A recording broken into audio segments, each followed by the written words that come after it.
Градба и рехабилитација на спортските терени во градот е дел од промоциите на вистинските вредности кај младите. Спортот е тој сегмент, изјави штипскиот градоначалник Иван Јорданов.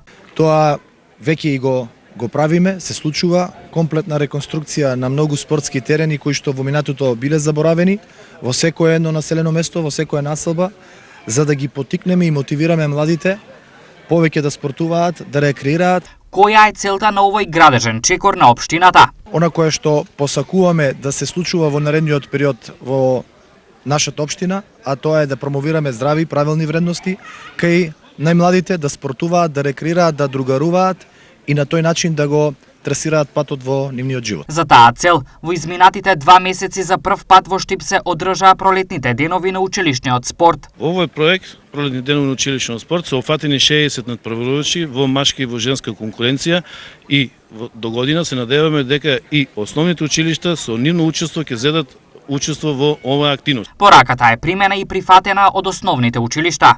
Од наредната година ќе бидеме дел и ние како основни училишта од овие пролетни денови на училишен спорт и ќе можеме да се надпреваруваме во екипните спортови. Победниците, екипите на гимназијата, Славчо Стојменски во футсал и Соу Јане Сандански во одбојка денеска од градоначалникот Јорданов ги примија златните трофеи и пехарите.